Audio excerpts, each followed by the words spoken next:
Histoire Amélie en Perceur a emménagé chez moi sans payer de loyer mais a amené son petit ami que j'avais banni de chez moi. Ensuite, elle m'a offerte à lui pour assouvir son fantasme exotique. Je l'ai donc mise à la porte et j'ai obtenu une ordonnance d'éloignement, mais des années plus tard, elle est tombée enceinte et a exigé que j'accueille son bébé. J'ai déménagé en France il y a environ 8 ans, quand j'avais 22 ans. J'ai 2 demi-sœurs du côté de mon père. Théa a 29 ans et Amélie a 31 ans. Nous avons toutes des mères différentes mais avons grandi en nous connaissant. Mes grands-parents paternels ne reconnaissaient que moi, et ce parce qu'ils n'ont jamais accepté mes sœurs comme des petites filles légitimes. Lorsque j'ai touché mon héritage, j'en ai partagé une partie avec Théa et Amélie parce que je pensais que c'était la bonne chose à faire. Elles ont chacune reçu environ 7 600 € de ma part. Théa est arrivée en France en premier, environ 3 ans après moi. Elle a obtenu un visa de travail et s'est installée dans une autre ville. Amélie est arrivée 2 ans plus tard avec un visa étudiant. Elle a demandé si elle pouvait rester chez moi pendant ses études universitaires. J'ai dit oui. Nous avons convenu que je paierais le loyer et les courses. Elle trouverait un emploi à la fac pour son argent de poche et aiderait pour le ménage de base. L'arrangement semblait équitable. Elle était limitée au travail sur le campus en raison des exigences de son visa. Amélie a rencontré un type nommé Cédric par le biais d'amis communs. Je connaissais Cédric de mes années universitaires. Il avait la réputation de mettre les femmes mal à l'aise. Plusieurs personnes s'étaient plaintes qu'il les suivait sur le campus et envoyait des messages étranges. Quand Amélie a commencé à sortir avec lui, je lui ai dit ce que je savais. Elle l'a balayé d'un revers de main. Elle a dit que les gens exagéraient et que Cédric était incompris. J'ai imposé une règle claire, Cédric n'était pas autorisé dans mon appartement. Tout a changé lorsque la pandémie a frappé début 2020. Mes heures de travail ont été considérablement réduites.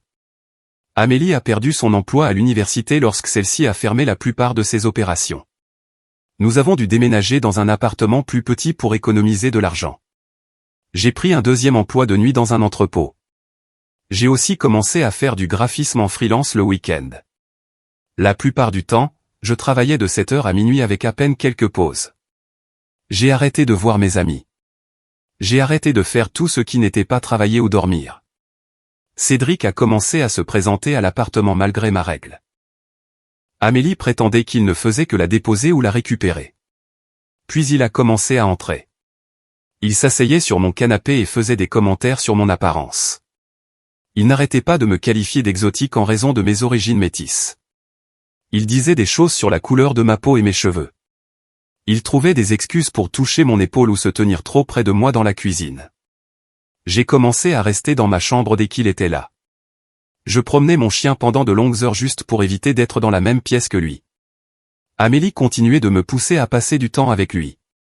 Elle disait que j'étais antisocial. Elle disait que je devrais apprendre à mieux connaître Cédric puisqu'il allait être son mari un jour. Ils ne sortaient ensemble que depuis environ 6 mois à ce moment-là. Je refusais à chaque fois. Je lui disais que j'étais trop occupé par le travail. Elle agissait comme si j'étais déraisonnable. En octobre 2020, j'ai obtenu une promotion à mon travail principal. L'augmentation de salaire signifiait que je pouvais quitter l'emploi à l'entrepôt. J'ai recommencé à renouer avec des amis. L'une d'elles m'a prise à part lors d'un petit rassemblement en plein air.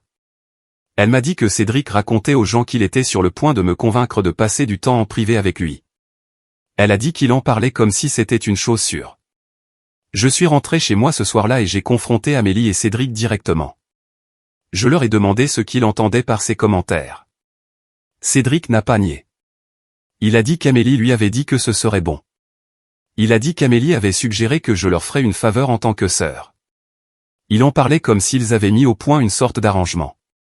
Amélie est restée là et ne l'a pas corrigé. Elle a dit qu'elle ne voyait pas où était le problème puisque mon partenaire et moi prenions un peu de temps chacun de notre côté. Nous ne prenions pas de temps séparément. Elle avait inventé ça.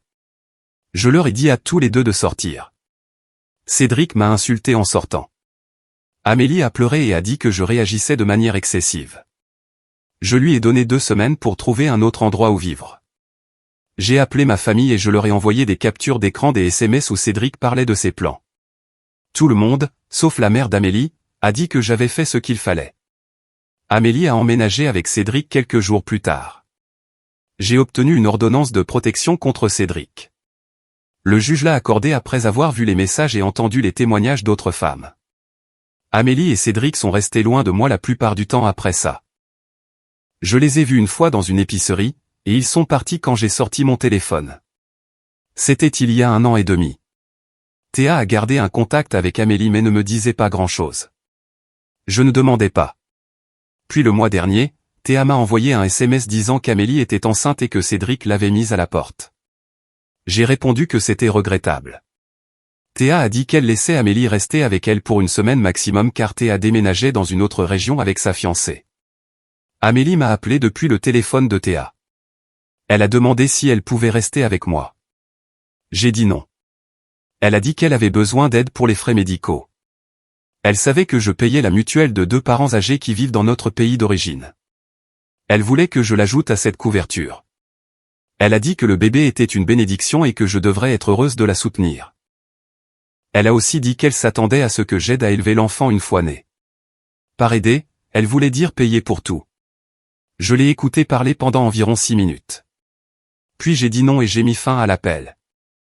Elle a essayé de rappeler plusieurs fois. Théa m'a envoyé un SMS plus tard pour s'excuser. Elle a dit qu'Amélie avait attrapé son téléphone sur le comptoir. La plupart de la famille était d'accord avec ma décision. Même la mère d'Amélie a dit que j'avais raison de refuser. La seule personne qui n'était pas d'accord était la tante d'Amélie du côté de sa mère. Cette tante n'a aucun lien de sang avec moi. Elle m'a traité d'égoïste et a dit que je devrais aider la famille. Je lui ai rappelé que mon beau-père possède la maison qu'elle loue. J'ai dit que je pouvais facilement lui montrer les SMS où elle me harcelait. Elle a arrêté d'appeler après ça. Une chose que je dois mentionner est que le visa étudiant d'Amélie a expiré il y a des mois. Il a été prolongé pendant la pandémie, mais cette extension a pris fin. Elle est en situation irrégulière depuis un moment maintenant. Elle n'est pas non plus fauchée. Elle a encore la majeure partie des 7 600 € que je lui ai donnés de mon héritage. Elle a aussi économisé de l'argent grâce à son emploi à la fac, et sa mère lui a envoyé de l'argent au fil des ans. Théa m'a appelé il y a 2 semaines. Elle a dit que nous devions parler d'Amélie avant que Théa ne déménage. J'ai accepté de la rencontrer pour un brunch mais j'ai clairement indiqué qu'Amélie ne rentrerait pas chez moi, en aucune circonstance. Quand je suis arrivé au restaurant, Théa et Amélie étaient toutes les deux là. Théa a expliqué qu'elle ne pouvait pas emmener Amélie avec elle. Elle et sa fiancée emménageaient dans un T2. Théa a dit qu'Amélie était folle de penser que je la reprendrais après tout ce qui s'était passé. Théa m'a demandé ce que j'étais prête à faire. J'ai donné 3 options à Amélie. Je paierais pour une interruption de grossesse et une chambre d'hôtel pour la convalescence. Je paierais un billet pour retourner dans notre pays d'origine où elle pourrait vivre avec sa mère et utiliser le système de santé gratuit là-bas. Ou je paierais un billet pour un autre pays où vit notre demi-frère aîné. Je savais qu'il l'accueillerait. Je lui ai aussi donné des informations sur des associations qui aident les femmes enceintes. J'ai dit qu'elle pouvait choisir l'adoption si elle le voulait, mais je ne la laisserais pas vivre avec moi, et je ne paierai pas ses soins médicaux de ma propre poche. Amélie a commencé à pleurer. Elle a dit que j'essayais de lui enlever son bébé. Elle a dit que j'étais une mauvaise sœur pour ne pas lui ouvrir ma maison. Elle a dit que je n'avais jamais mérité l'argent de l'héritage parce que la plupart venait du côté de ma mère. Puis elle a dit que j'étais juste en colère parce que je ne tomberais jamais enceinte moi-même. Je ne peux pas avoir d'enfant biologique à cause d'une condition médicale. Théa le savait. Amélie l'avait apparemment découvert d'une manière ou d'une autre. Théa l'a coupé. Elle a dit à Amélie qu'encore un commentaire comme ça, et elle dormirait dans la rue ce soir-là. Amélie m'a regardé et a dit que je devrais adopter son bébé. Elle a dit que ça résoudrait tout. J'ai dit absolument pas. Je ne voulais plus jamais voir Amélie ou Cédric dans ma vie. Théa m'a empêché de répondre davantage. Elle a dit à Amélie qu'elle avait 2 choix, obtenir une interruption de grossesse ou retourner dans notre pays d'origine. Elle ne pouvait pas rester en France car son statut de sans-papier mettait en danger à la fois le travail de Théa et ma résidence. Théa lui a donné jusqu'au vendredi suivant pour décider. Elle a dit que si Amélie ne choisissait pas, elle se débrouillerait seule. Elle a aussi dit qu'Amélie avait perdu le droit de voir l'une ou l'autre d'entre nous en personne parce qu'elle m'avait mise en danger en essayant de m'impliquer dans quelque chose de dégoûtant avec Cédric. Théa a payé l'addition et nous sommes partis. Elle a donné de l'argent à Amélie pour un taxi. Nous sommes allés manger une glace avec la fiancée de Théa après. J'ai pleuré dans la voiture, non pas à cause de ce qu'Amélie avait dit, mais parce que Théa m'avait défendu quand c'était important. Amélie n'a choisi aucune des options. Théa lui a laissé une clé et un peu d'argent liquide avant de partir en camping avec sa fiancée. À leur retour, toutes les serrures de la maison avaient été changées. Cédric avait emménagé. C'était un problème majeur car Théa avait déjà vendu la maison. Les nouveaux propriétaires arrivaient dans 2 jours. Théa a appelé la police. Lorsque les officiers sont arrivés, ils ont demandé à tout le monde ses papiers d'identité. Cédric avait les siens. Théa et sa fiancée avaient les leurs. Amélie n'avait qu'un passeport expiré. Elle a été arrêtée pour infraction à la législation sur les étrangers. Cédric a été arrêté pour effraction, plus quelques autres chefs d'accusation. L'officier a dit à Théa qu'Amélie ferait très probablement l'objet d'une obligation de quitter le territoire, OQTF. Quelques jours plus tard, un avocat m'a appelé. Il a dit qu'il représentait Amélie. Il m'a dit qu'Amélie prétendait être ma mère porteuse. Elle disait que le bébé était le mien. Je lui ai dit que je ne cherchais pas de mère porteuse. J'ai dit que j'étais déjà famille d'accueil pour un enfant. J'ai expliqué que le bébé était celui de Cédric et qu'Amélie mentait. L'avocat a demandé si je serais prête à accueillir le bébé puisque l'enfant naîtrait en France. J'ai dit absolument pas. Je lui ai dit de ne plus me contacter. J'ai dit que la seule famille d'Amélie était dans notre pays d'origine. On a donné à Amélie la possibilité de quitter la France volontairement pour éviter une interdiction de territoire futur. Elle a appelé ma mère et lui a demandé de me convaincre de payer le billet d'avion. Théa et moi avons convenu que nous paierions à une condition, Amélie devait accepter de ne plus jamais contacter l'une ou l'autre d'entre nous.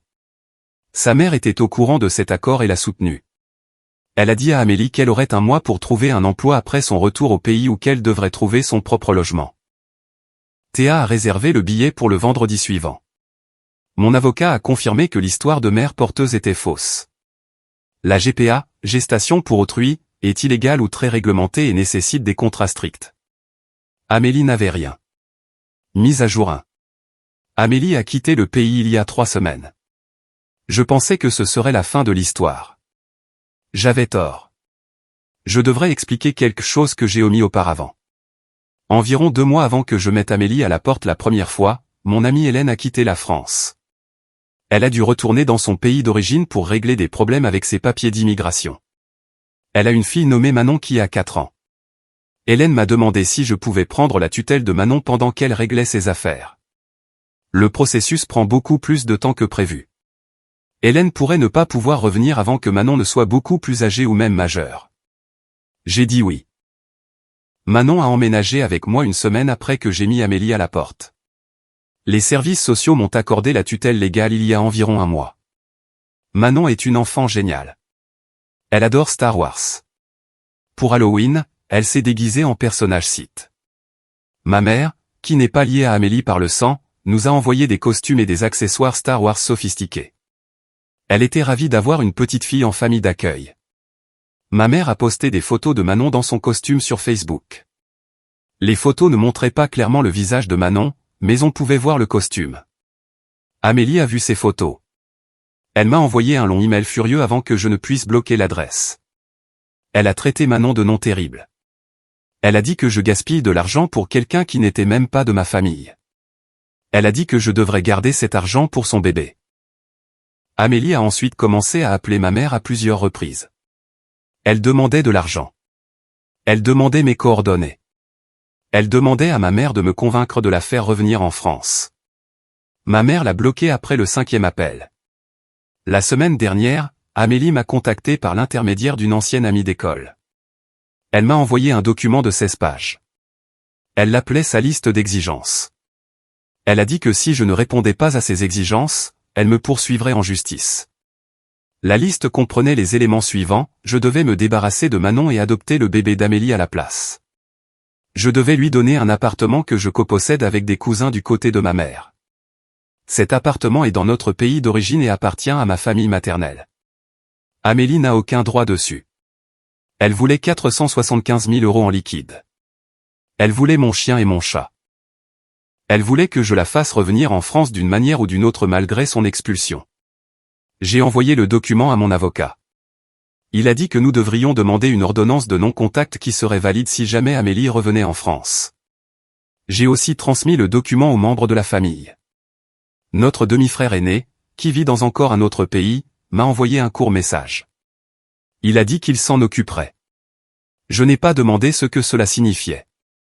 Je veux être clair sur quelque chose. Amélie n'est pas fauchée. Quand j'ai initialement partagé mon héritage, je lui ai en fait donné plus de 7 600 €. Le montant total qu'elle a reçu était plus proche de 11 400 € au fil du temps. Elle a aussi reçu une somme importante de son beau-père quand il est décédé il y a quelques années. C'était environ 33 000 €. Sa mère lui a aussi envoyé de l'argent. Amélie a toujours fait attention à l'argent, donc je sais qu'elle a encore des économies. L'appartement qu'elle veut n'est pas à moi pour le donner. Il appartenait à ma grand-mère maternelle. À sa mort, elle l'a laissé à moi et à mes 2 cousins du côté de ma mère. Il est détenu dans une indivision. Amélie n'a aucun lien légal ou familial avec le côté de ma mère. Elle semble penser que parce que nous partageons un père, elle a des droits sur tout ce que j'ai. Ce n'est pas le cas. La demande de 475 000 € est insensée. Je n'ai pas ce genre d'argent qui traîne. J'ai un bon travail et j'ai été prudente avec mon héritage, mais je ne suis pas riche. Même si j'avais cet argent, je ne le donnerais pas à quelqu'un qui a essayé de me prostituer auprès de son petit ami effrayant. Mon avocat a dit que la menace de procès est vide. Amélie n'a aucun motif pour me poursuivre. Elle est dans un autre pays. Elle n'a aucune représentation légale en France pour autant que nous puissions le dire. Le document qu'elle a envoyé a juste été tapé dans un traitement de texte. Il n'a été préparé par aucun vrai avocat. Ce qui me dérange le plus, c'est qu'elle a impliqué Manon. Manon a 4 ans. Elle a déjà assez souffert avec l'absence de sa mère. Elle n'a pas besoin d'être entraînée dans le désordre d'Amélie. Ma mère a retiré les photos Facebook après les commentaires d'Amélie, mais le mal était fait. Amélie était au courant pour Manon et a décidé d'attaquer une enfant pour m'atteindre. Théa a été d'une grande aide à travers tout cela. Elle a confirmé qu'Amélie raconte aux gens au pays que j'ai volé son héritage et que je l'empêche de voir son bébé. Amélie est apparemment enceinte de plusieurs mois maintenant. Elle poste sur les réseaux sociaux disant que sa sœur l'a abandonnée. Elle ne mentionne pas la partie où elle a essayé de m'offrir à son petit ami comme si j'étais une propriété. Cédric est toujours en prison pour autant que je sache. Il avait des charges antérieures dont je n'étais pas au courant. L'incident d'effraction n'était pas sa première infraction. Théa a entendu dire par quelqu'un qu'il risque une lourde peine. Il n'a pas essayé de me contacter. Je suppose que son avocat lui a dit que ce serait une mauvaise idée étant donné l'ordonnance d'éloignement. La mère d'Amélie a appelé Théa la semaine dernière. Elle a dit qu'Amélie était difficile à gérer. Elle refuse de chercher du travail. Elle reste au lit la plupart de la journée. Elle continue de parler de revenir en France. Sa mère lui a dit que ce n'était pas possible, mais Amélie ne veut rien entendre. Sa mère a demandé s'il y avait quelque chose que nous pouvions faire pour aider. Théa a dit non. J'étais d'accord avec cette décision. Les papiers pour l'ordonnance de non-contact sont en cours. Mon avocat a dit que cela devrait être finalisé le mois prochain.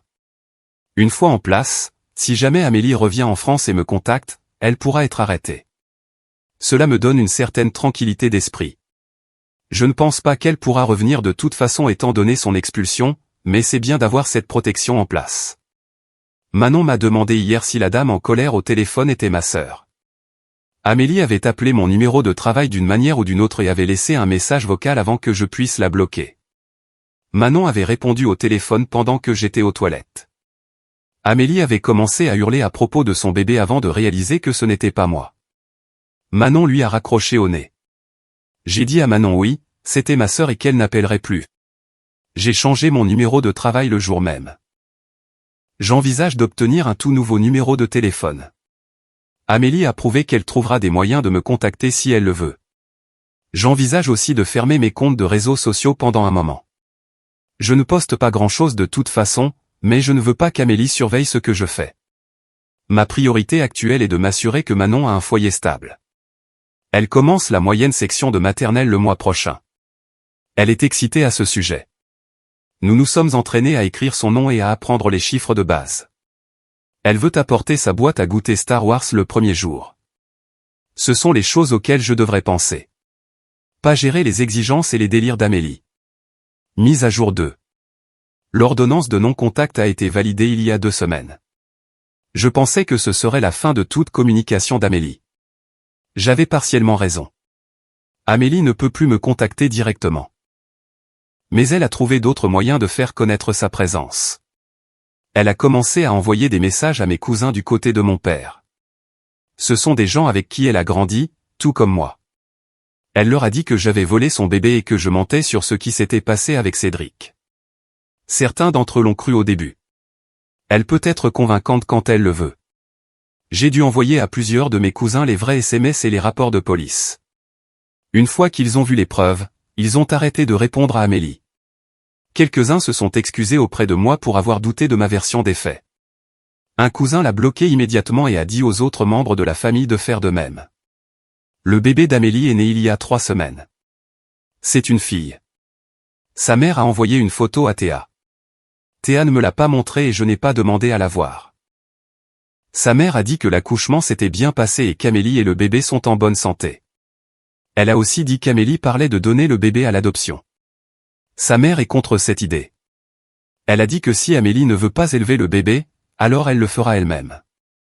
2 jours après la naissance du bébé, Amélie a créé une page de collecte de fonds en ligne. Elle prétendait être une mère célibataire abandonnée par sa famille dans un pays étranger.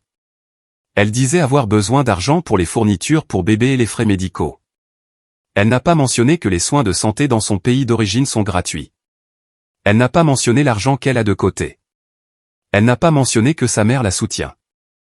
La page de collecte de fonds comprenait de vieilles photos de nos enfants. Elle a utilisé des photos de réunions de famille où nous avions tous l'air heureux ensemble. Elle a écrit une longue histoire sur la façon dont j'avais promis de l'aider et puis changé d'avis. Elle a dit que je l'avais mise à la porte quand elle était enceinte et refusé d'aider pour les soins médicaux. Elle a omis tout ce qui concernait Cédric. Elle a omis la partie où elle est restée après l'expiration de son visa. Elle a fait croire que j'étais cruel et sans cœur. Plusieurs personnes que nous connaissons toutes les deux de notre pays d'origine ont vu la page. Ils ont commencé à m'envoyer des messages pour me demander si c'était vrai. J'ai dû expliquer la situation encore et encore. Certaines personnes ont compris. D'autres semblaient penser que je devrais l'aider quand même parce qu'elle est de la famille. J'ai arrêté de répondre après un moment. Je ne peux pas contrôler ce que les gens pensent. La page de collecte de fonds a été signalée et retirée après 4 jours.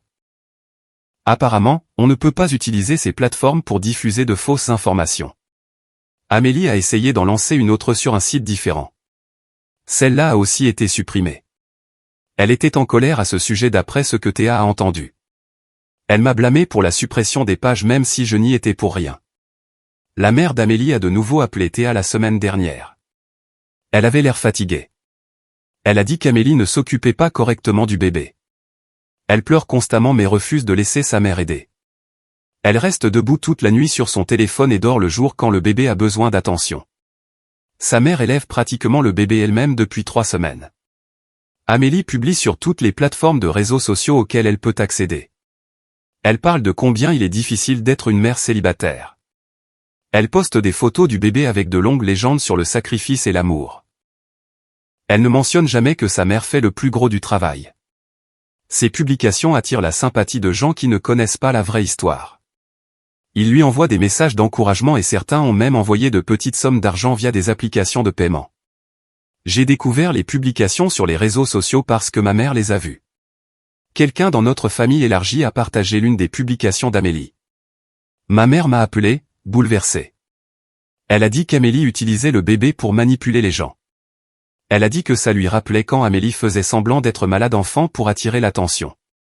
Je lui ai dit de bloquer Amélie et tous ceux qui partagent ses publications. Théa se marie le mois prochain. Elle n'a pas invité Amélie au mariage. Cela a provoqué une nouvelle série de messages furieux aux membres de la famille. Amélie a envoyé des messages aux fiancés de Théa et à la famille de son fiancé. Elle a dit que Théa était cruelle de l'exclure d'un événement aussi important. Elle a dit qu'elle devrait être là malgré tout parce qu'elles sont sœurs. Théa a bloqué tous les comptes qu'Amélie utilisait et a dit à la famille de son fiancé d'ignorer tout message de sa part. Le mariage a lieu dans une région différente de celle où Théa vivait. Elle n'a spécifiquement pas partagé l'endroit sur les réseaux sociaux. Elle s'inquiète qu'Amélie puisse essayer de venir d'une manière ou d'une autre même si elle est dans un autre pays. Je lui ai dit que cela semblait peu probable, mais je comprends l'inquiétude. Amélie a prouvé qu'elle irait jusqu'à des extrémités lorsqu'elle n'obtient pas ce qu'elle veut. Manon se débrouille bien en maternelle. Elle s'est fait des amis avec 2 autres filles de sa classe. Elles jouent ensemble tous les jours pendant la récréation. Son institutrice m'a envoyé une note disant que Manon s'adapte mieux que prévu. Elle participe aux activités et suit les instructions. L'institutrice n'a aucune idée du chaos qui se passe en arrière-plan avec Amélie. J'ai reçu un message la semaine dernière de quelqu'un prétendant être la mère de Cédric. Elle a dit que Cédric lui avait dit que j'étais la raison pour laquelle il était en prison. Elle a dit que si j'avais juste été gentille avec lui, rien de tout cela ne serait arrivé. Elle m'a demandé d'écrire une lettre au juge demandant la clémence. Je l'ai bloqué sans répondre. J'ai découvert plus tard par Théa que la mère de Cédric contactait plusieurs personnes pour essayer d'obtenir des références de moralité pour lui. Elle n'a pas réussi. Mon beau-père, qui possède la maison que la tante d'Amélie loue, a reçu un appel de la tante. Elle lui a demandé de me parler pour aider Amélie. Elle a dit que la famille devrait se serrer les coudes quoi qu'il arrive. Mon beau-père lui a dit qu'il connaissait toute l'histoire. Il a dit que si elle le contactait ou contactait quelqu'un de ma famille à nouveau, il ne renouvellerait pas son bail quand il expirera dans 3 mois. Elle n'a appelé personne depuis. Je commence à réaliser que cela pourrait ne jamais vraiment finir. Amélie est dans un autre pays et elle trouve encore des moyens de s'immiscer dans ma vie. L'ordonnance de non-contact ne fonctionne que si elle revient en France. Cela ne fait rien pour l'empêcher de parler de moi à d'autres personnes. Cela ne fait rien pour l'empêcher d'envoyer des messages via des tiers. Je peux la bloquer sur tout ce que j'ai, mais il y aura toujours quelqu'un de nouveau qu'elle pourra contacter. Théa a suggéré que je change mon nom de famille. Elle a dit que cela pourrait rendre plus difficile pour Amélie de me trouver en ligne. J'y ai pensé. Mon nom de famille me lie à la famille de mon père, qui inclut Amélie. Le changer serait un moyen de me distancier de ce lien. Je n'ai pas encore décidé. Cela semble extrême, mais tout ce qu'Amélie a fait l'est aussi. Mise à jour 3. Théa s'est mariée le mois dernier. Le mariage était magnifique. Amélie ne s'est pas présentée. Il n'y a eu aucun incident. Théa a pu profiter de sa journée sans s'inquiéter que sa sœur fasse une scène. 3 jours après le mariage, la mère d'Amélie m'a appelé directement. Elle avait obtenu mon numéro par un parent éloigné. Elle s'est excusée d'appeler mais a dit qu'elle devait me dire quelque chose. Elle a dit qu'Amélie était partie. Elle avait donné le bébé à sa mère et acheté un billet d'avion pour un autre pays, pas la France, ailleurs en Europe. Elle n'a pas dit à sa mère où exactement. Elle est juste partie. La mère d'Amélie a la garde légale du bébé maintenant. Elle a déposé des papiers d'urgence le lendemain du départ d'Amélie. Elle a dit qu'elle s'était préparée à cette éventualité parce qu'Amélie parlait de partir depuis des semaines. Le bébé va bien. Sa mère a dit qu'elle est en bonne santé et atteint tous ses jalons de développement. Elle a demandé si je voulais voir des photos. J'ai dit non. J'ai demandé à la mère d'Amélie si elle savait comment Amélie avait eu l'argent pour le billet d'avion. Elle a dit qu'Amélie avait vendu des bijoux qui appartenaient à son beau-père, des pièces qui devaient revenir à son jeune frère un jour. Elle a aussi emprunté de l'argent à des amis en mentant sur la raison. Elle a dit aux gens qu'elle en avait besoin pour des fournitures pour bébé. Sa mère a découvert les mensonges après qu'Amélie soit déjà partie. Amélie poste des photos depuis ailleurs en Europe sur les réseaux sociaux. Elle est dans des pays différents tous les quelques jours. Elle poste des photos d'elle-même devant des attractions touristiques et dans des restaurants. Elle parle de se trouver et de prendre un nouveau départ. Elle ne mentionne pas le bébé qu'elle a laissé derrière elle. Les gens qui la suivent semblent penser qu'elle vit une sorte d'aventure. Ils laissent des commentaires disant à quel point elle est courageuse et inspirante. Sa mère est en colère mais aussi soulagée. Elle a dit qu'au moins maintenant, elle peut élever le bébé en paix sans qu'Amélie n'interfère. Elle a dit qu'Amélie n'était jamais faite pour être mère. Elle le savait depuis le début mais espérait qu'Amélie grandirait dans ce rôle. Elle a admis qu'elle aurait dû prendre la garde plus tôt au lieu d'attendre qu'Amélie parte d'elle-même. J'ai dit à la mère d'Amélie que j'appréciais son appel, mais que je ne voulais pas de nouvelles d'Amélie à l'avenir. Elle a compris. Elle a dit qu'elle respecterait mes souhaits.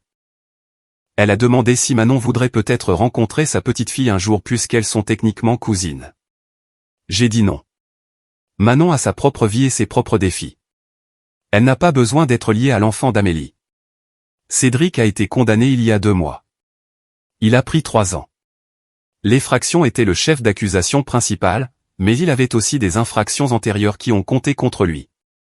Théa a appris cela par quelqu'un qui connaît sa famille. Il sera probablement expulsé quand il sortira puisqu'il n'est pas citoyen français. L'ordonnance d'éloignement contre lui est toujours active pour quand il sera libéré. Je n'ai pas eu de nouvelles d'Amélie directement depuis que l'ordonnance de non-contact a été validée. Elle n'a pas essayé de me joindre par d'autres personnes non plus. Je pense qu'elle est trop occupée avec sa nouvelle vie pour s'embêter avec moi désormais. Une partie de moi se demande combien de temps cela durera. Elle n'a pas de visa. Elle a peu d'argent. À un moment donné, elle rencontrera des problèmes. Mais ce n'est plus mon souci. J'ai passé presque 2 ans à gérer les choix d'Amélie et les conséquences de ses choix. Je lui ai donné des options. J'ai posé des limites. Je me suis protégé et j'ai protégé les gens auxquels je tiens. Ce qu'elle fait maintenant ne dépend que d'elle. La mère de Manon, Hélène, m'a appelé la semaine dernière. Son dossier d'immigration avance. Elle pourrait être en mesure de retourner en France d'ici 1 an. Elle s'inquiétait de la façon dont Manon s'adapterait au fait de me quitter après avoir vécu ici si longtemps. Je lui ai dit que nous trouverions une solution ensemble le moment venu. Manon sait que sa mère travaille dur pour revenir. Elle parle d'elle tous les jours.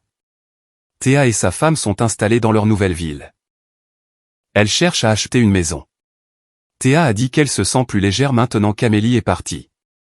Elle n'a plus besoin d'être la gardienne de la paix. Elle n'a plus à faire la médiatrice entre Amélie et moi. Elle peut juste vivre sa vie. Je lui ai dit que j'étais heureuse pour elle. Ma mère est venue me rendre visite il y a 2 semaines. Elle a apporté plus de jouets Star Wars pour Manon. Nous n'avons pas beaucoup parlé d'Amélie. Ma mère a dit qu'elle avait bloqué Amélie partout et dit aux autres proches de faire de même. Elle a dit que certaines personnes sont toujours en contact avec Amélie, mais que c'est leur choix. Elle a clairement fait savoir à tout le monde que discuter d'Amélie avec elle ne serait pas toléré. Je travaille à accepter que certains membres de la famille ne comprendront peut-être jamais pourquoi j'ai fait ce que j'ai fait. Ils pensent que le sang devrait compter plus que tout. Ils pensent que j'aurais dû aider Amélie peu importe ce qu'elle a fait. Je ne peux pas changer leur avis et j'ai arrêté d'essayer. L'appartement dans mon pays d'origine qu'Amélie voulait est toujours dans l'indivision avec mes cousins. Nous avons parlé de le vendre. Le marché immobilier est bon là-bas en ce moment. Aucun de nous ne prévoit d'y retourner définitivement, donc le garder n'a pas beaucoup de sens. Si nous vendons, nous prendrons chacun notre part et l'investirons dans quelque chose de plus pratique. J'ai changé mon numéro de téléphone le mois dernier. Seule une poignée de personnes a le nouveau. Théa, ma mère, Hélène, l'école de Manon et mes amis les plus proches. C'est calme. Pas d'appels inattendus, pas de messages vocaux de parents en colère. C'est étrange de voir combien d'espace mental cette inquiétude constante occupait. Manon a perdu sa première dent hier. Elle l'a mise sous son oreiller et je lui ai laissé 5 €. Elle était tellement excitée ce matin. Elle veut utiliser l'argent pour acheter plus d'autocollants Star Wars. Ce sont les moments qui comptent. Pas le drame avec Amélie, pas la paperasse juridique et les numéros de téléphone bloqués. Juste une enfant de 4 ans excitée d'avoir perdu une dent. Je ne sais pas si Amélie reviendra un jour dans ma vie. Une partie de moi pense qu'elle refera surface tôt ou tard. Elle le fait toujours. Mais je suis mieux préparé maintenant. J'ai des limites en place. J'ai des protections juridiques. J'ai des gens autour de moi qui soutiennent mes décisions. Amélie a fait ses choix. Elle a choisi Cédric malgré les avertissements de la famille. Elle a choisi d'essayer de m'impliquer dans quelque chose de dégoûtant. Elle a choisi de rester après l'expiration de son visa. Elle a choisi de s'introduire chez Théa par effraction. Elle a choisi de mentir sur le fait d'être ma mère porteuse. Elle a choisi d'abandonner son bébé. Je n'ai fait aucun de ces choix pour elle. J'ai juste refusé de nettoyer le désordre qu'ils ont créé. L'ordonnance de non-contact est permanente à moins qu'Amélie ne la conteste avec succès devant le tribunal. Mon avocat a dit que c'était peu probable. Elle devrait retourner en France, engager un avocat et prouver que l'ordonnance était injuste. Étant donné son statut d'immigration et l'historique documenté de ce qui s'est passé, aucun juge ne se rangerait de son côté. Je vais de l'avant. J'ai Manon. J'ai Théa. J'ai ma mère. J'ai de bons amis et un emploi stable. Amélie est quelque part ailleurs en Europe à vivre la vie qu'elle s'est construite. Nos chemins ne se croisent plus. C'est exactement comme cela que ça doit être. Maintenant, passons à l'histoire suivante. Histoire 2. La sœur de mon fiancé a exigé la totalité de nos économies, puis a montré son vrai visage quand nous avons dit non. Mon fiancé Nicolas, 24 ans, H, et moi, 22 ans, F, vivons un enfer absolu depuis quelques semaines à cause de sa sœur Magali, 31 ans, F, et de son mari Thibaut, 32 ans, H. Je n'aurais jamais pensé écrire ceci, mais nous venons de découvrir leur vrai visage, et j'avais besoin de me libérer de ce poids. Il y a 3 jours, nous avons reçu un appel urgent de Magali. Elle avait besoin que Nicolas vienne tout de suite pour quelque chose d'important. Ce n'était pas totalement inhabituel.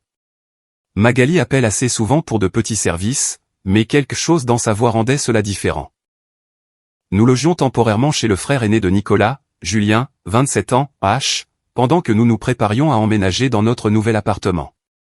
Quand nous sommes arrivés chez Magali, leurs 3 enfants couraient partout, Tom, 6 ans, Emma, 4 ans, et le bébé Léo, 10 mois. Je me suis immédiatement assise avec les enfants pour jouer avec eux pendant que Nicolas allait avec Magali dans une autre pièce. J'ai remarqué que Thibaut rôdait dans les parages, l'air stressé et évitant tout contact visuel. Après environ 15 minutes, Nicolas est sorti pour prendre quelque chose dans la voiture et m'a rapidement prise à part. Son visage était pâle. Il m'a dit que Magali et Thibaut avaient reçu un avis d'expulsion. Ils devaient 2550 € d'arriéré de loyer et n'avaient que 2 jours pour payer ou ils seraient mis à la porte. C'est là que ça devient vraiment horrible.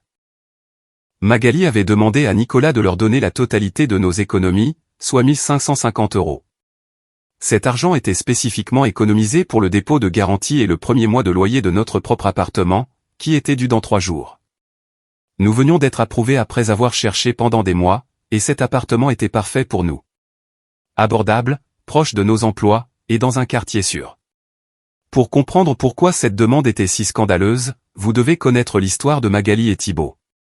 Au cours des 8 derniers mois, ils sont allés de maison en maison entre membres de la famille, amis, et quiconque voulait bien les accueillir. Ils sont restés chez la mère de Nicolas, Dominique, 52 ans, F, pendant presque 2 mois, puis chez un cousin pendant 3 semaines, puis chez des amis, et à chaque fois on leur a finalement demandé de partir parce qu'ils ne contribuaient à rien et attendaient tout. Dominique leur avait déjà donné plus de 750 € pour le dépôt de garantie de leur appartement actuel il y a 4 mois. Elle a également payé leur loyer pour les 3 premiers mois et leur a récemment envoyé 1150 € en liquide via Western Union pour aider avec le loyer de ce mois-ci et les courses. Cet argent a mystérieusement disparu en quelques jours. Et ni Magali ni Thibaut ne pouvaient expliquer où il était passé. Pendant toute cette période de 8 mois, ni Magali ni Thibaut n'ont cherché d'emploi. Pas une seule candidature soumise. Il y a plein d'endroits qui embauchent à proximité, fast-food, épicerie, entrepôt. Nicolas et moi avons tous deux trouvé du travail dans la semaine suivant notre décision de déménager dans cette région. Leur refus de travailler n'avait aucun sens, surtout avec 3 jeunes enfants à charge. Nicolas et moi avions une haute estime de Magali. C'est elle qui nous a présenté il y a 3 ans lors d'un barbecue familial. Elle gardait Nicolas quand il était plus jeune, et ils ont toujours eu un lien spécial. Je m'entendais bien avec elle aussi, et nous allions faire du shopping ensemble occasionnellement.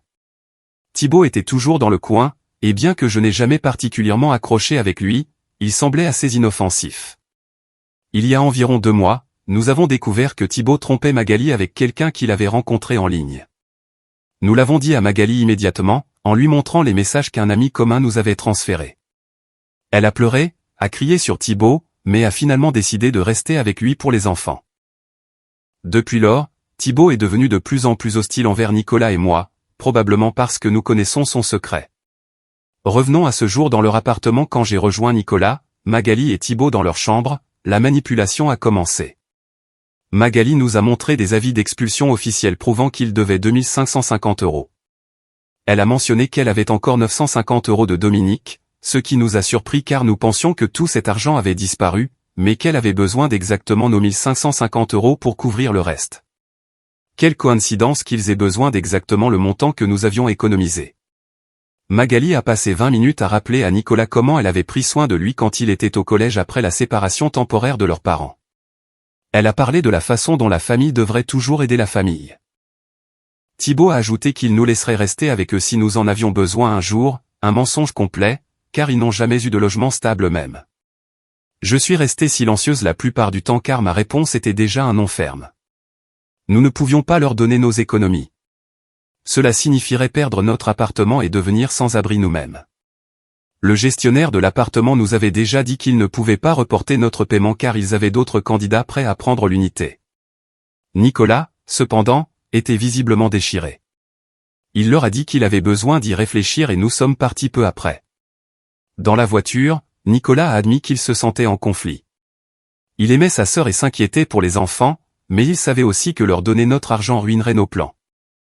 J'ai suggéré un compromis, nous pourrions leur donner 475 € et ils devraient trouver le montant restant ailleurs. Nicolas a rejeté cette idée, disant que cela ne les aiderait pas assez, et il était frustré que je n'essaie pas plus fort de trouver une solution. Quand nous sommes rentrés chez Julien, Nicolas a mentionné la situation de Magali. La réaction de Julien a tout changé. Il a révélé que Magali et Thibaut avaient vécu avec lui pendant 3 mois l'année dernière. Pendant ce temps, Julien a dépensé plus de 5200 € pour les soutenir, achetant de la nourriture, des couches et même des vêtements pour les enfants. Ils n'ont jamais contribué aux factures, n'ont jamais nettoyé derrière eux et n'ont montré aucun signe d'effort pour améliorer leur situation. Quand Julien leur a finalement demandé de commencer à aider avec les charges, ils sont partis et ont arrêté de lui parler pendant des semaines. Cette histoire a frappé Nicolas de plein fouet. Soudain, il s'est souvenu de toutes les fois où sa famille avait aidé Magali et Thibaut, seulement pour qu'ils en profitent. Il s'est rappelé comment ils empruntaient sa voiture et la rendaient avec le réservoir vide, ou comment ils demandaient à utiliser son téléphone pour passer des appels longue distance, de petites choses qui s'accumulaient pour former un schéma de sentiment d'être en droit et d'exploitation. Ce soir-là, nous avons envoyé notre décision par SMS à Magali. Nous avons expliqué que nous ne pouvions pas leur donner nos économies car nous en avions besoin pour notre propre appartement, mais nous avons proposé de les aider à chercher un endroit plus abordable avec les 950 € qu'ils avaient déjà. Nous avons également suggéré plusieurs endroits qui embauchaient immédiatement. 24 heures se sont écoulées sans réponse. Puis 48 heures, silence complet. La situation urgente qui avait justifié une réponse immédiate de notre part ne justifiait apparemment aucune réponse de la leur une fois que l'argent n'était plus sur la table. Pendant ce temps, j'ai appris autre chose de Nicolas qui expliquait beaucoup de choses. Magali et Thibaut étaient tous deux fortement dépendants à la marijuana depuis près d'une décennie. Ils demandaient fréquemment à Nicolas 20 à 30 € spécifiquement pour de l'herbe, parfois quotidiennement. Selon Nicolas, ils fumaient chacun environ 3 à 4 grammes par jour juste pour fonctionner normalement. Nicolas avait lutté avec des problèmes similaires à la fin de son adolescence mais avait arrêté il y a 2 ans. Cette révélation a rendu les choses plus claires. La disparition mystérieuse de l'argent de Dominique, l'incapacité de garder un emploi, le besoin constant d'argent liquide, tout cela indiquait qu'ils privilégiaient leur habitude sur la stabilité de base et les besoins de leurs enfants. 3 jours après notre refus, nous avons payé notre dépôt et notre premier mois de loyer. Nous avons emménagé dans notre appartement avec les quelques affaires que nous avions, un matelas, quelques ustensiles de cuisine et nos vêtements. Ce n'était pas grand-chose, mais c'était à nous, et nous l'avions gagné. Nous avons appris plus tard par Dominique que Magali et Thibaut avaient été expulsés. Ils ont d'abord essayé de rester chez le frère de Thibaut, mais on leur a demandé de partir après seulement une semaine. Ils séjournent actuellement dans un hôtel que Dominique paie pendant qu'ils sont censés chercher un nouvel endroit. La partie la plus frustrante de tout cela est de savoir que Magali et Thibaut s'en sortaient bien autrefois. Il y a 2 ans, ils avaient tous deux des emplois stables, un bel appartement et même une voiture récente. Quelque chose a changé et ils ont sombré, entraînant tous ceux qui essayaient de les aider dans leur chute. Mon cœur se brise pour leurs enfants. Ce sont des enfants adorables qui méritent de la stabilité. Tom a commencé le CP cette année et a déjà manqué près de 3 semaines à cause de leur situation de logement instable. Emma est brillante et curieuse, mais n'a pas la structure dont elle a besoin. Le bébé Léo semble bien nourri grâce à l'aide de la PMI, mais les déménagements constants ne peuvent pas être bons pour son développement. Nicolas et moi avons décidé de maintenir nos limites à l'avenir. Nous verrons toujours les enfants quand c'est possible et aiderons peut-être avec des choses spécifiques pour eux directement, comme des fournitures scolaires ou des vêtements, mais nous ne fournirons pas d'argent ou de logement à Magali et Thibaut. Ils ont créé cette situation, et continuer à les renflouer ne fait qu'encourager leur comportement. Je sais que c'était long, mais j'avais besoin de tout sortir. Est-ce que quelqu'un a déjà eu affaire à des membres de la famille comme ça? Avons-nous fait ce qu'il fallait? Mise à jour 1. Cela fait 2 semaines depuis mon dernier post, et les choses ont dégénéré bien au-delà de ce à quoi je m'attendais. Le lendemain de mon post, Nicolas a reçu une série de SMS de Magali. Elle nous accusait d'abandonner sa famille dans le besoin et a dit à Nicolas qu'il n'était plus le bienvenu pour voir ses neveux et sa nièce. Ces messages sont devenus de plus en plus hostiles, me traitant d'influence manipulatrice qui avait monté Nicolas contre son propre sang. Nicolas a essayé de l'appeler pour discuter, mais elle ne répondait pas. Au lieu de cela, Thibaut a commencé à envoyer des SMS à Nicolas, menaçant de régler les choses si nous ne les aidions pas. Nous avons montré ces messages à Julien, qui nous a conseillé de tout garder en archive, mais de ne pas répondre aux menaces. 3 jours après les messages de menaces, nous préparions le dîner dans notre nouvel appartement quand quelqu'un a commencé à marteler notre porte. Nicolas a regardé par l'œilleton et a vu Thibaut debout là, l'air agité. Nous avons décidé de ne pas ouvrir la porte et avons appelé Julien à la place. Thibaut a continué à frapper et à crier pendant environ 20 minutes avant de partir. Le lendemain matin, nous avons découvert que ma voiture avait une vitre brisée et un pneu crevé. Nous ne pouvions pas prouver que c'était Thibaut, mais le timing semblait trop coïncident. Nous avons déposé une main courante à la police mais n'avions aucune preuve pour le pointeur directement du doigt. La situation avec les enfants est devenue plus préoccupante lorsque l'enseignant de Tom a appelé Nicolas. Il est listé comme contact d'urgence. Tom avait manqué une semaine complète d'école. Et quand il est venu, il portait les mêmes vêtements 3 jours de suite et n'avait pas de déjeuner. L'enseignant voulait savoir si tout allait bien à la maison. Nicolas a expliqué la situation vaguement et a dit qu'il irait voir comment ils allaient. Nicolas et moi avons décidé de passer à l'hôtel de Magali après le travail. Quand nous sommes arrivés, nous avons vu la voiture de Dominique sur le parking. Nous avons attendu qu'elle sorte et l'avons approchée. Dominique avait l'air épuisée. Elle a expliqué qu'elle apportait des courses et des fournitures pour les enfants tous les 2 jours parce que Magali et Thibaut continuaient de demander de l'argent au lieu de nourriture. Selon Dominique, l'hôtel coûtait 75 € par nuit, ce qu'elle payait. Elle avait aidé Magali à faire une demande d'hébergement d'urgence, 115, mais il y avait une liste d'attente. Magali et Thibaut n'avaient toujours postulé à aucun emploi. Quand Dominique a suggéré à Thibaut de postuler à la supérette à côté de l'hôtel, il a prétendu que le gérant lui en voulait suite à une interaction précédente. Dominique nous a invités chez elle pour parler plus en privé. Là, elle a révélé quelque chose qui nous a choqués tous les deux. Elle avait vérifié ses relevés bancaires récemment et découvert que 3 cartes de crédit avaient été ouvertes à son nom au cours de l'année passée. Les charges totalisaient plus de 7 600 € et incluaient des achats en ligne, des services de livraison de nourriture et des avances de fonds. Elle était certaine que Magali était responsable car Magali avait accès à ses informations personnelles et l'avait aidée avec ses opérations bancaires en ligne par le passé. Dominique avait confronté Magali à propos des cartes et Magali a d'abord tout nié. Quand Dominique lui a montré les preuves, Magali a craqué et a admis qu'elle avait ouvert les comptes parce qu'ils étaient désespérés. Elle a promis de tout rembourser une fois qu'ils se seraient remis sur pied. Dominique nous a dit qu'elle n'avait pas porté plainte à la police parce qu'elle ne pouvait pas supporter l'idée que Magali ait des ennuis judiciaires avec 3 jeunes enfants. 2 jours après notre réunion avec Dominique, le cousin de Nicolas, Sébastien, 33 ans, l'a appelé. Sébastien travaille à l'aide sociale à l'enfance, ASE, dans un département voisin et avait entendu parler de la situation par le biais de la famille. Il a expliqué que si les choses continuaient ainsi, quelqu'un finirait par signaler Magali et Thibaut pour négligence et que les enfants pourraient leur être retirés. Sébastien a suggéré une réunion de famille pour discuter des options avant que les choses n'en arrivent là. Nicolas a accepté et a passé la journée suivante à appeler divers membres de la famille. Julien a proposé d'accueillir la réunion chez lui le week-end suivant. La veille de la réunion de famille, Magali a appelé Nicolas de manière inattendue. Son ton était complètement différent, désolé, voire désespéré. Elle a demandé si nous pouvions garder les enfants quelques heures pendant qu'elle et Thibaut allaient à un rendez-vous important. Nicolas a accepté, voulant voir les enfants et évaluer leur bien-être. Quand ils ont déposé les enfants, j'ai été choqué par leur apparence. Les cheveux de Tom étaient emmêlés et sales. Emma portait un pyjama trop petit. Léo avait un érythème fessier qui avait l'air douloureux. Nous leur avons immédiatement donné des bains, des repas corrects et des vêtements propres que nous avions achetés au cas où ils viendraient nous voir. En jouant avec Tom, il a mentionné qu'ils avaient logé dans beaucoup d'endroits différents et dormaient parfois dans la voiture. Il a aussi dit que sa maman et son papa prenaient des médicaments pour arrêter d'être en colère plusieurs fois par jour. Emma a ajouté qu'elle n'aimait pas l'odeur du médicament qui se fume. Magali et Thibaut étaient censés récupérer les enfants à 17h.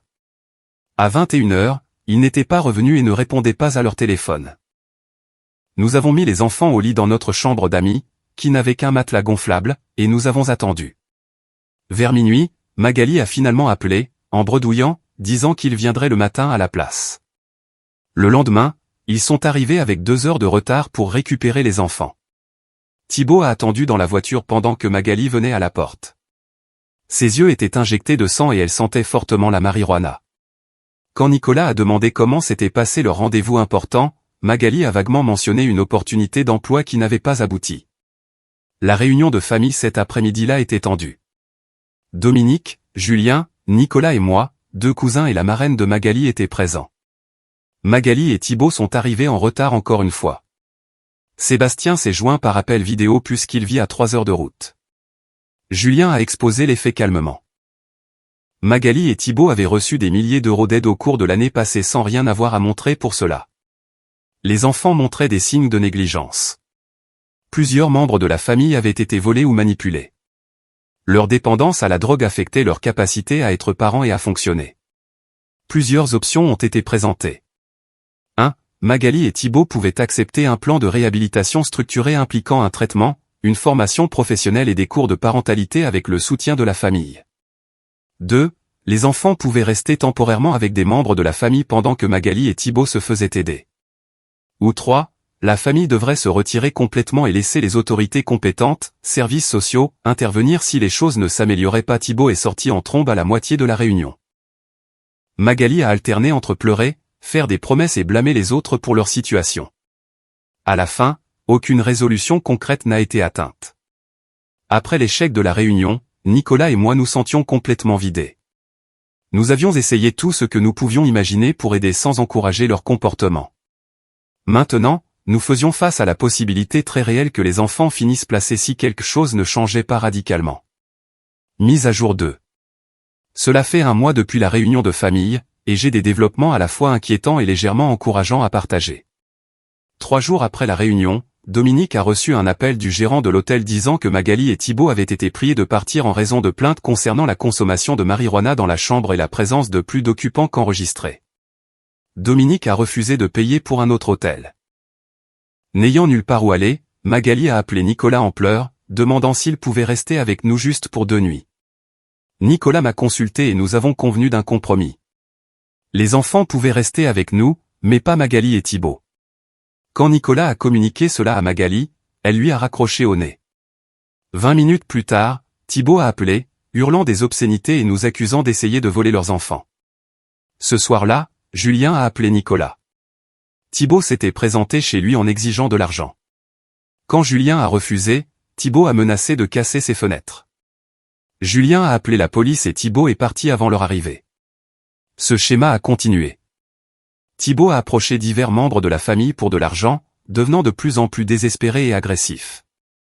2 jours plus tard, Dominique a reçu un appel d'un numéro inconnu. C'était Magali appelant depuis le commissariat local.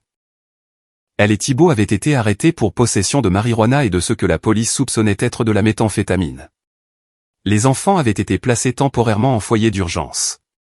Cette nouvelle a frappé tout le monde de plein fouet. Alors que nous soupçonnions l'usage de marijuana basé sur le comportement passé, la possibilité de drogue dure expliquait la détérioration rapide dont nous avions été témoins au cours de l'année passée. Soudain, leur comportement erratique, l'irresponsabilité financière et la négligence envers les enfants prenaient tout leur sens, bien que cela rendait la situation encore plus déchirante. Sébastien s'est immédiatement impliqué professionnellement, se coordonnant avec ses collègues de notre département pour discuter des options pour les enfants. Une audience devant le juge des affaires familiales a été programmée pour la semaine suivante afin de déterminer les arrangements de garde temporaire. Nicolas, Dominique, Julien et moi avons rencontré un avocat spécialisé pour discuter de nos options. L'avocat a conseillé que la meilleure chance de garder les enfants ensemble et au sein de la famille serait qu'un foyer demande le statut de tiers digne de confiance, TDC, pendant que Magali et Thibaut règlent leurs problèmes juridiques et de toxicomanie. Après beaucoup de discussions, Dominique a décidé de demander ce statut.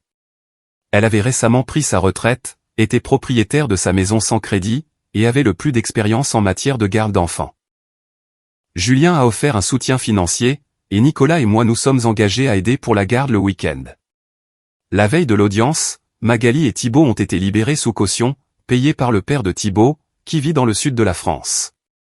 Ils ont engagé leur propre avocat, qui a contacté notre avocat avec une proposition.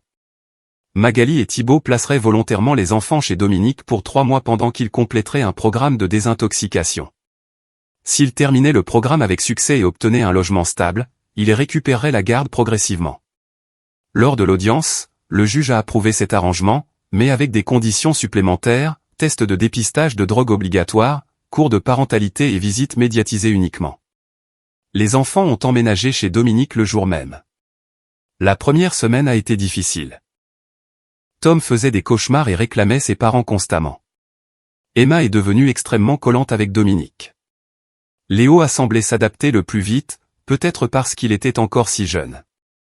Nicolas et moi avons rendu visite quotidiennement cette première semaine pour aider Dominique avec la transition.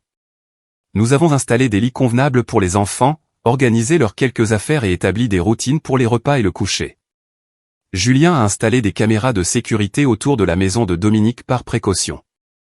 2 semaines après le début de cet arrangement, nous avons reçu des nouvelles inattendues. Le père de Thibaut, Antoine, 58 ans, est arrivé du Sud. Il a expliqué que Thibaut luttait contre l'addiction depuis la fin de son adolescence et avait suivi plusieurs cures sans succès durable. Antoine avait soutenu Thibaut pendant des années avant de finalement faire preuve de fermeté il y a 3 ans lorsque Thibaut a volé sa camionnette et l'a vendue pour de l'argent de la drogue. Antoine a fourni un contexte crucial sur la relation de Thibaut et Magali. Ils se sont rencontrés lors d'une fête il y a 5 ans quand Magali rendait visite à une amie dans le Sud. À cette époque, Thibaut était sobre depuis 8 mois et travaillait régulièrement. Quand Magali est tombée enceinte de Tom, ils sont revenus pour être près de sa famille. Les choses allaient bien au début. Thibaut maintenait sa sobriété et a trouvé du travail dans le bâtiment. Après la naissance d'Emma, cependant, Thibaut s'est blessé au dos au travail et s'est vu prescrire des analgésiques opioïdes. Cela a conduit à une rechute qui a finalement entraîné Magali dans l'addiction aussi. Cette information nous a aidé à comprendre le changement dramatique que nous avions vu chez Magali ces dernières années. La sœur avec qui Nicolas a grandi avait été remplacée par quelqu'un contrôlé par l'addiction. Antoine a proposé d'aider financièrement pour les besoins des enfants et de parler avec Thibaut pour qu'il s'engage sérieusement dans la réhabilitation. Il a rencontré Thibaut le lendemain et lui a posé un ultimatum. Terminer la cure de désintoxication avec succès ou perdre son soutien pour toujours. Pendant ce temps, Magali a accepté d'entrer dans un centre de soins résidentiel pour 30 jours, tandis que Thibaut s'est inscrit à un suivi ambulatoire qui lui permettait de chercher du travail. Les 2 programmes incluaient une thérapie pour l'abus de substances et les compétences parentales. À l'heure actuelle, Magali en est à 2 semaines de son programme. Son conseiller rapporte qu'elle participe activement et reconnaît ses problèmes pour la première fois. Thibaut a assisté à son programme de manière irrégulière la première semaine avant d'arrêter complètement. Il a été vu récemment dans un parc local connu pour le trafic de drogue. Les enfants s'adaptent à la vie chez Dominique. Tom a commencé à voir un psychologue scolaire spécialisé. Emma s'est attachée à un ours en peluche que Nicolas lui a donné et l'emmène partout. Léo s'épanouit avec des soins constants et une nutrition appropriée. Nicolas et moi venons chaque week-end, emmenant les enfants au parc ou à la médiathèque pour donner une pause à Dominique. Nous essayons de fournir de la stabilité et une attention positive sans outrepasser nos droits ni faire de promesses que nous ne pouvons pas tenir au sujet de leurs parents. Je suis prudemment optimiste quant au progrès de Magali, mais réaliste quant au long chemin à parcourir. Le rétablissement de l'addiction n'est pas linéaire, et reconstruire la confiance prendra du temps. Pour l'instant, nous nous concentrons sur le soutien aux enfants et à Dominique tout en maintenant des limites saines avec Magali et Thibaut. Mise à jour 3. Cela fait 3 mois depuis ma dernière mise à jour, et je voulais partager ce qui s'est passé depuis. Magali a terminé son programme résidentiel de 30 jours et est passée à un suivi intensif avec un logement en foyer de réinsertion. Elle maintient sa sobriété depuis plus de 4 mois maintenant, assistant à des réunions quotidiennes et travaillant avec un parrain. Elle a trouvé un emploi à temps partiel dans une épicerie et est récemment passée à temps plein. Lors des visites médiatisées avec les enfants, elle est engagée, attentive et travaille dur pour reconstruire leur confiance.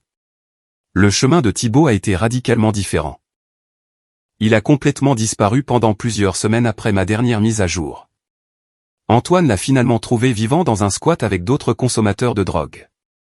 Thibaut était en mauvaise santé, en sous-poids avec un abcès infecté au bras. Antoine l'a convaincu d'aller aux urgences où il a été traité pour l'infection et la malnutrition. Après sa sortie, Thibaut a accepté d'entrer dans un centre de post-cure à long terme dans le sud de la France près de chez son père. Il y est depuis 2 mois maintenant avec un contact minimal avec quiconque sauf son équipe médicale et Antoine. Selon Antoine, Thibaut a enfin reconnu la gravité de son addiction et a exprimé de la honte concernant son comportement envers les membres de la famille, en particulier les menaces et le harcèlement. Les enfants restent avec Dominique qui agit comme tiers digne de confiance. Le juge a récemment prolongé cet arrangement pour 6 mois supplémentaires afin de donner à Magali plus de temps pour établir une stabilité.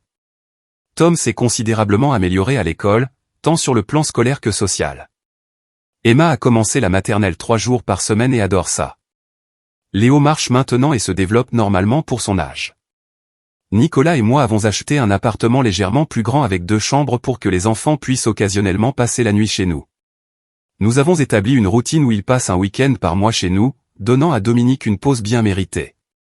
Ces week-ends impliquent généralement des soirées pizza, des sorties à l'air de jeu local et des histoires avant de dormir. La dynamique familiale a considérablement changé. Julien et Nicolas sont devenus beaucoup plus proches à travers cette épreuve, se parlant presque quotidiennement et s'aidant mutuellement à traiter leurs sentiments complexes concernant la situation de Magali.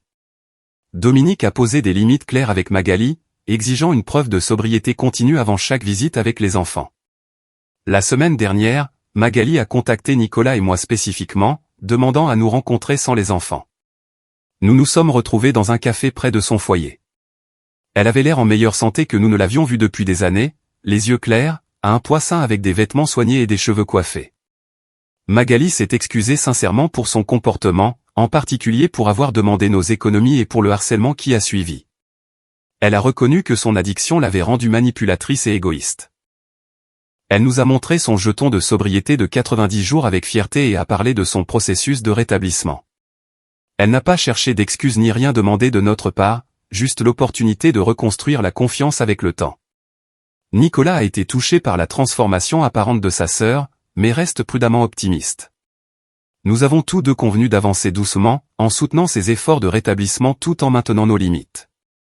Elle nous a invités à assister à une réunion ouverte de son groupe de parole le mois prochain, et nous prévoyons d'y aller. Quant à notre relation avec les enfants, le juge aux affaires familiales a récemment désigné Nicolas et moi comme des soutiens importants dans le projet de vie des enfants, reconnaissant formellement notre rôle. Cette désignation nous permet de participer aux réunions de synthèse et fournit une base pour notre implication continue, peu importe où les enfants vivront finalement. La dernière audience a indiqué que si Magali maintient ses progrès actuels pendant encore 3 mois, elle pourra commencer des visites de jour non supervisées avec les enfants. La garde complète nécessiterait au moins 6 mois de sobriété vérifiée, un logement stable indépendant du foyer, un emploi continu et l'achèvement des stages de responsabilité parentale. La situation de Thibaut reste compliquée. Son programme de traitement dans le Sud est prévu pour durer au moins 6 mois de plus, suivi d'un logement en appartement thérapeutique. La distance rend son implication avec les enfants difficile, mais il a récemment participé à un appel vidéo avec eux, supervisé par son éducateur et Dominique. L'interaction a été positive, mais brève. En repensant à notre décision initiale de ne pas donner nos économies à Magali et Thibaut, je sais que nous avons fait le bon choix.